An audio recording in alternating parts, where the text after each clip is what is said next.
নমস্কার বন্ধুরা, মনের মুকুর গল্প পাঠের আসরে আপনাদের সকলকে স্বাগত।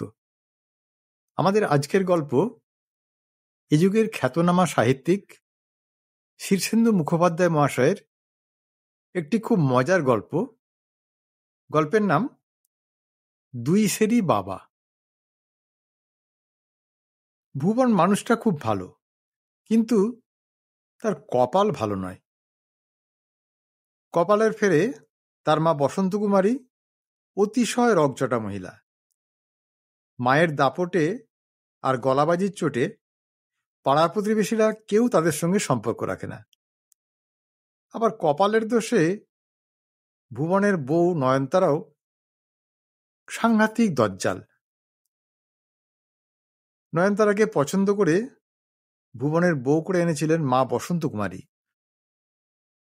এখন শাশুড়ি বউয়ের সকাল থেকে রাত ইস্তক রোজ এমন কুরুক্ষেত্র হয় যে সে আর কহতব্য নয়। ঝগড়ার চোটে বাড়ির পোষা বিড়ালটা পর্যন্ত বিদায় নিল। পোষা নেড়ে কুকুরটাও মনের দুঃখে করালেবুর বাড়িতে গিয়ে জুটেছে, ডাকলেও আর আসে না। কাকপক্ষীরাও সব আনাগোনা বন্ধ করে দিয়েছে। কাঙাল ভিখারির অবধি এ বাড়ির কেউ ছায়াও মারায় না। ভুবনেরও মাঝে মাঝে সন্ন্যাসী হওয়ার খুব ইচ্ছে হয় বটে, কিন্তু ঠিক সাহস পায় না। সন্ন্যাসী হলে তো লেংটি পড়তে হবে, ভিক্ষে করে খেতে হবে, আর সাধন ভজনে হ্যাপাও তো আর কম নয়। মার বউয়ের ঝগড়ার চোটে অনেকদিন বাড়িতে রান্নাই হয় না। ভুবন না খেয়েই দোকানে গিয়ে সারা দিন পরিশ্রম করে। দোকান তার ভালোই চলে, আয়ও কম হয় না, তো মনে সুখ নেই। আজ ভোররাত থেকেই বসন্ত কুমারী আর নয়নতারাই ঝগড়া লেগেছে। ভুবন বাড়িতে টিকতে না পেরে সাত সকালেই এসে দোকান খুলে বসেছে। সন্ন্যাসী হবে না গলায় দড়ি দেবে সে কথায় সে বসে বসে ভাবছে। এত সকালে কর্মচারীরা আসে না, খদ্দেরও জোটে না। তাই নিরিবিলিতে বসে শুক্রামের দোকান থেকে আনানো ভাঁড়ের গরম চা খেতে খেতে নিবিষ্ট মনে ভুবন ভাবছিল, সন্ন্যাসী না গলায় দড়ি। এমন সময়ে কে যেন বলে উঠল, ব্রাহ্মণ ভোজন, বুঝলি, ব্রাহ্মণ ভোজন। ভুবন অবাক হয়ে দেখল একজন আধবুড়ো দাড়ি গোঁপালার লোক সামনে দাঁড়িয়ে। পরনে গেরুয়া রঙের একটা জোব্বা মতো, মাথায় ঝুঁটি। সাধু বৈরে কি হতে পারে? ফকির দরবেশ কি আউল বাউলও হওয়াটাও বিচিত্র কিছু নয়। ভুবন বলল, আপনি কে? লোকটা গম্ভীর মুখে বলল, সন্ন্যাসী হওয়া বা গলায় দড়ি দেওয়ার চাইতে ব্রাহ্মণ ভোজন করানো অনেক ভালো রে। ভুবন তাড়াতাড়ি উঠে লোকটার পায়ের ধুলো নিয়ে গদগদ হয়ে বলল, আপনি কি অন্তর্যামী?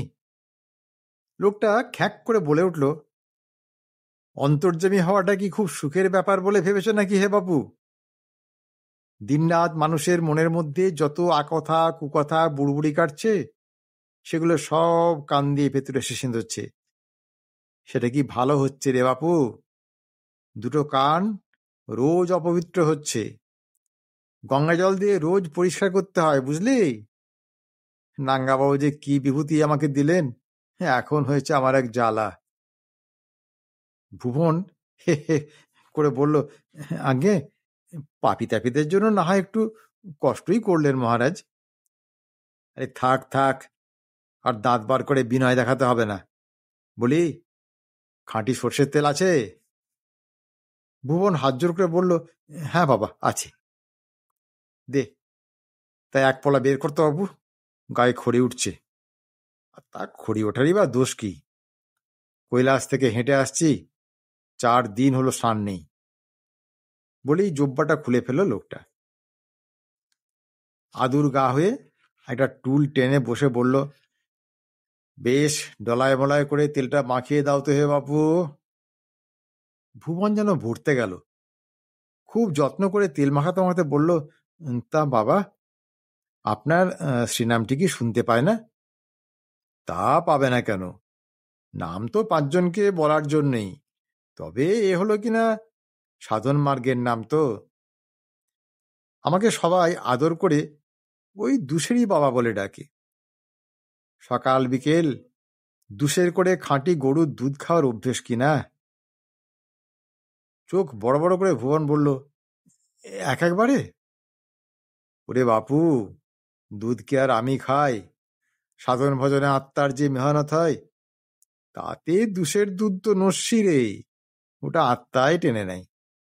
ওরে বাপু শোন, তোর নতুন গামছা আছে? নেই, তবে আমি এক্ষুনি আনিয়ে দিচ্ছি বাবা। আচ্ছা, ওই সঙ্গে একজোড়া নতুন ধুতি আর দুখানা ভালো গেঞ্জিও আনিয়ে রাখ। আর আমি পুকুরে ডুব দিয়ে আস্তে আস্তে যেন দুশের দুধ তৈরি থাকে। আর দুপুরে ব্রাহ্মণ ভোজনে কি কি লাগবে তা আমি এসে বলছি। ভুবন খুব কাঁচুমাচু হয়ে বলল, আগে ব্রাহ্মণ সেবা করা তো খুবই ভাগ্যের ব্যাপার, কিন্তু বাবা আমার যে বাড়িতে বড় অশান্তি। হা হা করে হেসে দুশিরি বাবা বললে, হ্যাঁ সে কি আর আমি জানি না রে মূর্খ, তোর জন্যই তো কৈলাস থেকে এত দূর কষ্ট করে আসতে হলো। তোর দুঃখে স্বয়ং শিবের সিংহাসন নড়ে গেছে, বুঝলি? বাবা শিবই তোমাকে ডেকে বললেন, যা তো দুশেরি, গিয়ে একটু দেখে আয় ছেলেটা কেন এত কষ্ট পাচ্ছে। ভুবন গদগদ হয়ে বলল, বটে বাবা, স্বয়ং শিব আপনাকে পাঠিয়েছেন? আরে তবে আর বলছি কি রে বেটা, যা যা দুধের জোগাড় দেখ। দুশেরি বাবা স্নান করে এসে কাঁচি ধুতি পরে দুশের দুধ শেষ করে বললে, চল বেটা এবার চল, তোর বাড়িতে গিয়ে ব্রাহ্মণ সেবার ব্যবস্থা দেখি গে। ভুবনের বাড়ি কাছেই। খুব ভয়ে ভয়ে ভুবন দুশেরি বাবাকে নিয়ে গিয়ে বাড়ির উঠোনে ঢুকতেই দেখতে পেল ভেতরে বারান্দায় বসন্ত কুমারী আর নয়নতারার হাতে খুন্তি। বসন্ত কুমারী বলছে, মুখ পুড়ি শাঁখ চুন্নি। আর নয়নতারা বলছে, ডাইনি বুড়ি সোনের নুড়ি। হঠাৎ দুশেরি বাবা বাজখাঁই গলায় হাঁক মারল, বসন্ত কুমারী, নয়নতারা, তোমাদের এত অধঃপতন হয়েছে? অচেনা একটা লোককে হঠাৎ এরকম বজ্রগম্ভীর গলায় তাদের নাম ধরে ডাকতে দেখে দুজনেই থেমে গেল। তারপরেই বসন্ত কুমারী তেড়ে এলো, কে রে তুই ডাকড়া? খুন্তি উঁচিয়ে নয়নতারাও বলল, আহারে, কে এলেন রে আমার গুরু ঠাকুর? দুশেরি বাবা অত্যন্ত ব্যথিত গলায় বলে উঠল, ওরে, ঝগড়া করবি তো বাপের বেটির মতো কর, বুঝলি? ও কিরকম ধারা তোদের মিনমিনে ঝগড়ার? তোদের ঝগড়ার ছিঁড়ি দেখে কৈলাসে যে মা দুর্গা পর্যন্ত হেসে কুটিপাটি আমাকে ডেকে বললেন, ওরে, এই দুজনের তো এখনো ঝগড়ার দুধের দাঁতই গজায়নি, তবু কেমন মিউ করছে দেখ। যা বাবা, ওদের একটু ঝগড়ার পাট দিয়ে আয়। শাশুড়ি বউ দুজনেই দুজনের দিকে একটু চেয়ে ঝগড়া ভুলে দুশিরি বাবার উপর ঝাঁপিয়ে পড়ল। জোচ্চুরি করার আর জায়গা পাওনি? তোমাকে মা দুর্গা পাঠিয়েছে দেব ভূত ঝেড়ে? হাসি হাসি মুখে দাড়িতে হাত বোলাতে বোলাতে দুশিরি বাবা বললে, ওরে, তোদের হবে হবে, প্রতিভা আছে, সাধনা নেই, তাই তো আমার আশা। বসন্ত কুমারী ফোঁস করে উঠল, এ কোথাকার কে রে, আমাকে ঝগড়া শেখাতে এলেন রে? নয়নতারাও ঝেঁঝে উঠল, দেব মুখে নুড়ো জেলে। দুশিরি বাবা মাথা নেড়ে বলল, হচ্ছে না হচ্ছে না, গলায় তোদের কোনো হুল নেই, বিষ নেই, ঝাঁঝ নেই, ধক নেই, কলজের জোর কম, দমেরও বালাই নেই। আর তাছাড়া কোথায় সম পড়বে কোথায় ফাঁক তারও তো ঠিক ঠিকানা পাচ্ছি না। তোদের যে দেখছি একবারে সে গোড়ার থেকেই শেখাতে হবে। ওরে ভুবন, বাড়িতে তানপুরা নেই? আগে না মহারাজ। আচ্ছা, হারমোনিয়াম আছে? তা একটা আছে। যা যা শিগগির নামা, আর পারলে ওবেলা একজন খোলদার ধরে আনিস, ঝগড়ার সঙ্গে খোলটা বেশ ভালোই জমে। ভুবন হারমোনিয়ামটা নামিয়ে দিয়ে টুক করে সরে পড়ে শটান দোকানে গিয়ে ঘাপটি মেরে বসে রইল। বাড়িতে কি হচ্ছে ভেবে বুকটা বড় দুরুদুরু করলো সারাক্ষণ। দুপুরবেলা বাড়িতে এসে তাজ্জব। ভেতরে বারান্দায় দুশিরি বাবা খেতে বসেছে। কাঁসার থালায় ভাত, থালা ঘিরে পঞ্চব্যঞ্জন, মাছের মুড়ো, 3 রকম মাছ, ধোঁকার ডালনা, বাটি চচ্চড়ি, পায়েস, সব এলাহি আয়োজন। নয়নতারা ঘোমটা দিয়ে পরিবেশন করছে, আর বসন্ত কুমারী কাছে বসে হাত পাখা দিয়ে হাওয়া করছে ওই দুশিরি বাবাকে। ভুবনকে দেখে দুশিরি বাবা উদার গলায় বললে, আয় বেটা আয়, তোর ঘরে যে সাক্ষাৎ মা মনসার চামুন্ডার বাস রে, তুই তো ভাগ্যবান রে বেটা। এ বলে আমাকে দেখ, তো ও বলে আমাকে। তালিম দিতে গিয়ে দেখি না, দুজনে ঈশ্বর দত্ত ক্ষমতা নিয়ে এসছে। সাধনা করলে অনেক উপরে উঠতে পারবে, তবে একটু সংযম, ধৈর্য আর পরিশ্রমের দরকার। হ্যাঁ জি আজ্ঞে বাবা।